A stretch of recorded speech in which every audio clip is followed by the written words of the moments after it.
बिस्मिल्लाहिर्रहमानिर्रहीम अस्सलाम वालेकुम। क्लास 6 का मैथ का आज हमारा 27वां लेक्चर है, जिसमें हम एक्सरसाइज 3 जो है हमारी मल्टीपल चॉइस क्वेश्चन की एक्सरसाइज है उसको सॉल्व करेंगे। पेज नंबर है 43। वो कहता है क्वेश्चन नंबर 1 है select the correct answer from the given options.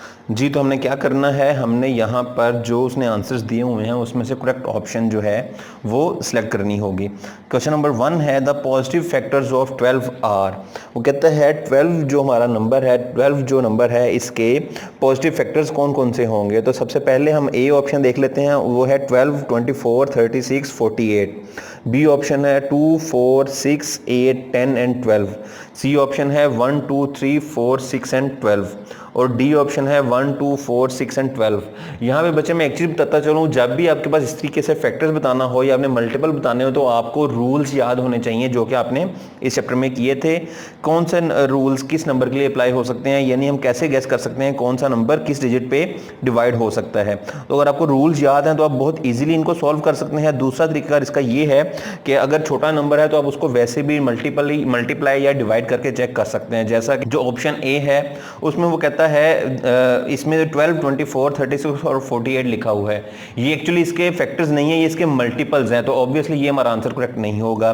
B पे चलते हैं, यहाँ पे 2 आ रहा है, 4 आ रहा है, 6 आ रहा है, ये ऑब्वियसली इसको डिवाइड करते हैं 12 को, लेकिन 8 इसको डिवाइड नहीं करता, तो इसका मतलब ये भी ऑप्शन करेक्ट नहीं है। सी ऑप्शन में चलते हैं, 1 भी डिवाइड करता है, 2 भी करता है, 3 भी करता है, 4, 6 और 12 यानी ये तमाम नंबर्स को डिवाइड करते हैं, तो ये इसके फैक्टर्स बन जाएंगे। तो हमारा आंसर जिस तरह कि मैंने मार्क भी किया हुआ है सी हो जाएगा।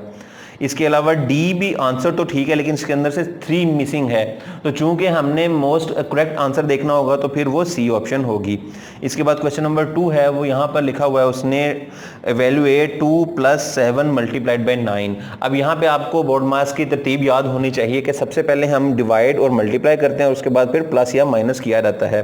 तो सबसे पहले हम मल्टीप्लाई कर लें, 7 को 9 से मल्टीप्लाई करें, 7 9 * 63 आएगा और 63 में जब हम 2 ऐड करेंगे तो आंसर 65 आ जाएगा। तो इस तरीके से हमारा ए जो है वो आंसर हो जाएगा।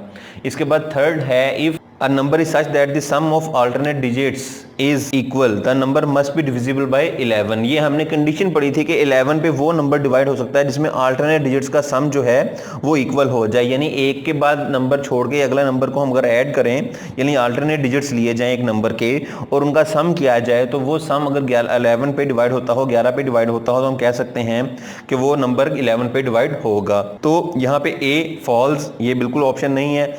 बी ऑप्शन, क्योंकि ये स्टेटमेंट ट्रू है तो हम लिख सकते हैं कि ये ट्रू हो जाएगी। इसके बाद फोर्थ पे चलते हैं। फोर्थ हमारा है which of the following numbers is 3294 divisible by this. अब वो कह रहा है ये नंबर 3294 किस नंबर पे डिवाइड हो सकता है। तो सबसे पहले हम देखते हैं इसमें 9 पे डिवाइड हो सकता है या नहीं। तो अगर हम इनको सम करें, 3 + 2 5, 5 + 4 9 और 9 18 और उसका सम करेंगे तो 9 आता है। चूंकि ये 9 का मल्टीपल आ रहा है तो ये 9 पे डिवाइड होगा, यानी आपने देखा कि मैंने जो हमने रूल याद किए थे उसी की बेसिस पे गैस किया कि ये नंबर 9 पे डिवाइड हो सकता है। इसी तरीके से एंड पर चूंकि 9 आया था और 9 3 का मल्टीपल आता है, 3 पे भी डिवाइड हो सकता है। इसके बाद आगे हम अगर देखें तो चूंकि ये नंबर 9 और 3 दोनों पे डिवाइड हो रहा है तो उनके मल्टीपल यानी कि 27 पे भी ये डिवाइड हो सकता होगा। तो हम कह सकते हैं कि ए ऑप्शन भी ठीक है, बी भी ठीक है और सी भी ठीक है, तो ये इसका answer all of the above हो जाएगा। इस तरीके से यानी ये तमाम के तमाम ऑप्शंस करेक्ट होंगे। आगे नेक्स्ट पार्ट पे चलते हैं, which of the statement is true for a set of prime numbers. पहली ऑप्शन है, क्वेश्चन उसका ये है कि आपने बताना है कि इसमें से कौन सी स्टेटमेंट जो है वो प्राइम नंबर्स के लिए करेक्ट होगी, ट्रू होगी। तो पहली ही ऑप्शन है 1 इज अ प्राइम नंबर। गलत है, बिल्कुल टोटली फॉल्स है। आपको बताया था कि प्राइम नंबर हमेशा 2 से स्टार्ट होते हैं, 1 से स्टार्ट नहीं होते, 1 प्राइम नहीं कंसिडर किया जाता, तो ये ऑप्शन हम सेलेक्ट नहीं करेंगे। आपने जहन में भी रखना है, हायर क्लासेस में आप लोगों को ये बहुत ज़्यादा सवाल आएगा और बच्चे बहुत ज़्यादा कंफ्यूज होते हैं, तो आप लोगों ने अभी से अपने जहन में बैठा लेना है कि 1 एक प्राइम नंबर नहीं होता। इसके बाद इसके बी ऑप्शन है all prime numbers are odd. ये भी गलत है क्योंकि 2 एक ऐसा प्राइम नंबर है जो कि इवन है, ऑल प्राइम नंबर्स ऑड नहीं है। 2 एक ऐसा नंबर आता है जो कि इवन होगा, तो फिर हम लिख सकते हैं कि ये भी ऑप्शन फॉल्स हो जाएगी। सी ऑप्शन है the set is infinite. Infinite का मतलब लामहदूद, यानी कि ये चलता जाएगा, ये कभी भी रुकता नहीं है या इसकी कोई लिमिट नहीं है। तो ये ऑप्शन बिल्कुल करेक्ट है क्योंकि जैसे जैसे हम नंबर्स आगे पढ़ते हैं, ABC काउंटिंग हम पढ़ते हैं, तो काउंटिंग चलने के साथ साथ ये नंबर्स भी आगे चलते जाएंगे, रुकते नहीं है, ख़त्म नहीं होते, इनफाइनाइट चलते हैं। तो ये हमारा ऑप्शन करेक्ट हो जाएगा। एक दफ़ा डी ऑप्शन भी देख लेते हैं। डी ऑप्शन में वो कहता है even numbers can not be prime. ये भी फॉल्स है। क्यों? क्योंकि 2 एक ऐसा इवन नंबर है जो कि प्राइम भी है, यानी वो अपने और 1 के अलावा किसी पे डिवाइड नहीं हो सकता। प्राइम नंबर्स और कॉम्पोजिट नंबर्स आपने डेफिनेशंस याद की थी, उनको भी रिवाइज कर लें। अगर आप देखें तो यहाँ पे तमाम क्वेश्चन जो आ रहे हैं वो आपके लास्ट इंफॉर्मेशन के बेसिस पे आ रहे हैं, जो चीज़ें आप लोग स्टडी कर चुके हैं। तो अगर आप लोगों ने डेफिनेशंस और लॉज वगैरह को अच्छे तरीके से याद किया होगा तो आप बहुत ईजिली इनको सॉल्व कर लेंगे। बार बार आपको ये चीज़ बताई जा रही है, इसको अच्छे तरीके से अंडरस्टैंड करें, रिपीट करें इन चीज़ों को, ताकि मैक्सिमम आप लोग इस चीज़ों को अपने जहन नशीन कर लें और आगे आप इनको अच्छे तरीके से यूज़ कर सकें। इसके बाद लास्ट क्वेश्चन है question number 6। If a number ends with 2 ओज, वो कहता है 2 ओज या 2 जीरोज। वो कहता है अगर एक नंबर 2 जीरो से एंड हो रहा हो, यानी कि एक नंबर के एंड पर 2 जीरोज आ रहे हों, it will have 1 2 4 5 10 20 25 50 and 100 as factors. तो वो कहता है 1 2 4 5 10 20 25 50 एंड 100 उसके फैक्टर होंगे। तो which of the following statement is true for the given number. तो इनमें से कौन सी स्टेटमेंट जो है वो इनके लिए ट्रू होगी।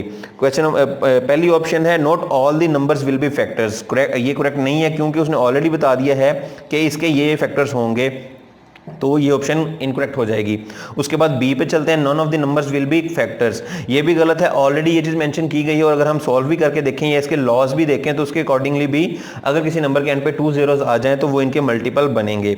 सी ऑप्शन है 8 इज आल्सो अ फैक्टर। ये भी इनकरेक्ट है, क्योंकि 100 एक ऐसा नंबर है इसके एंड पे 2 जीरोस भी आ रहे हैं लेकिन 8 उसका फैक्टर नहीं है, तो वो भी इसमें ऑप्शन में शामिल नहीं है। All of the numbers will be factor, obviously ये बिल्कुल ठीक है। अगर एक नंबर के एंड पर 2 जीरोस आ जाएं तो 1 भी उसका फैक्टर होगा, 2 भी उसका फैक्टर होगा। इस तरीके से 4 5 10 20 25 50 एंड 100 ये तमाम नंबर्स उसके फैक्टर्स बन जाएंगे। तो हम कह सकते हैं कि डी ऑप्शन जो है वो बिल्कुल ठीक है। All of the numbers will be factors, यानी कि तमाम नंबर जो गिवन है वो उसके फैक्टर होंगे। तो ये बच्चे आज की आपकी एक्सरसाइज थी। इसमें आपने जो पास्ट इंफॉर्मेशन स्टडी की हुई है उसी को उन्होंने रिपीट किया है, उसी की बेसिस पे आपका ये एक्सरसाइज बनाई गई है। तो अगर अच्छे तरीके से आप लोग उन चीज़ों को प्रिपेयर करेंगे, या अगर किसी की कोई मिसिंग रह गई है तो उसको प्रिपेयर कर लें। मैंने लास्ट लेक्चर्स में इनको काफ़ी अच्छे तरीके से एक्सप्लेन भी किया हुआ है। तो अगर आप ये अच्छे तरीके से लेक्चर सुनने के बाद इसको प्रिपेयर कर लेते हैं तो आपके लिए इस एक्सरसाइज को सॉल्व करना ज़रा भी कोई प्रॉब्लम नहीं होगी, बहुत ईजिली आप लोग सॉल्व कर लेंगे। होपफुली आपको ये लेक्चर क्लियर हो गया होगा। Thank you.